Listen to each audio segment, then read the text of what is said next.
একেবারে হ্যাঁ, একেবারে সামনে বিধানসভা ভোট। আর সেই সামনে বিধানসভা ভোটে লক্ষ্য করে কিন্তু আইএসএফের যে ব্যানারগুলো টাঙানো হয়েছিল, সেই ব্যানারকে একেবারে ছিঁড়ে ফেললেন কে বা কারা জানা যায়নি। কিন্তু ওখানকার যে আইএসএফের কর্মীরা আছে, যে নেত্রী আছে, সেই নেত্রী একেবারে কড়া হুঁশিয়ারি দিলেন শাসক দলের বিরুদ্ধে।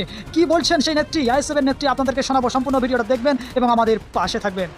আবার আমরা ব্যানার লাগাবো, ঠিক আছে? আর এই যে আমার আইএসএফ এর কর্মীরা আছে, এই আমরা চলে যাওয়ার পর যদি পুলিশ বা কোনো তৃণমূলের দুষ্কৃতীরা এসে এদের উপর কোনো অত্যাচার করে, তাহলে কিন্তু পুলিশ প্রশাসনকে একটা কথা জানিয়ে রাখলাম, থানা ঘেরাও কাকে বলে সেটা দেখানো হবে আমাদের পক্ষ থেকে।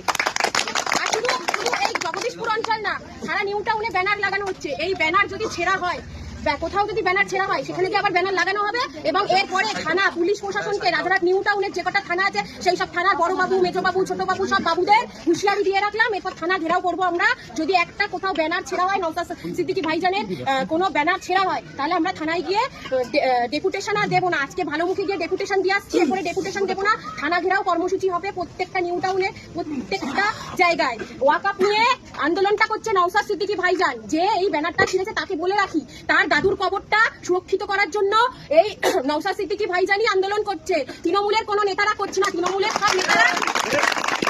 সব নেতারা, বড় বড় মন্ত্রী নেতারা হলো চোর, ওয়াকআপ চোর। ক্যামাক স্ট্রিটের যে পার্টি অফিসটা রয়েছে, সেই পার্টি অফিসটা আজকে বারুইপুরে এক চোর ভাইপো বড় বড় ডায়লগ দিল, ভাঙড় দখল করবে। ভাঙড় দখল করা অত সহজ না। নওশাদ সিদ্দিকী বাংলার সারা মানুষের মনের ভেতরে রয়েছে, শুধু ভাঙড় না।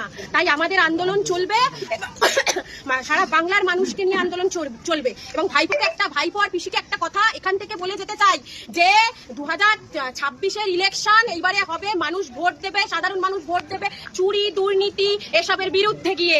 এবার পুলিশ প্রশাসনের ঘাড়ের ওপর চেপে আর বেশি দিন থাকা যাবে না। তৃণমূলের শেষের দিন শুরু হয়ে গেছে। তৃণমূলের খেলা, এইবার তৃণমূল খেলা করছিল, তো এবার সাধারণ মানুষ, সাধারণ জনগণ এবার 2026-এ খেলবে। এই বলে আমি আমার বক্তব্য ছোট্ট করে শেষ করলাম। আবার হুঁশিয়ারি দিয়ে গেলাম, এই ব্যানার যদি ছেঁড়া হয় আবার ব্যানার লাগাবো এবং থানা ঘেরাও কর্মসূচি পরবর্তীকালে আমাদের হবে।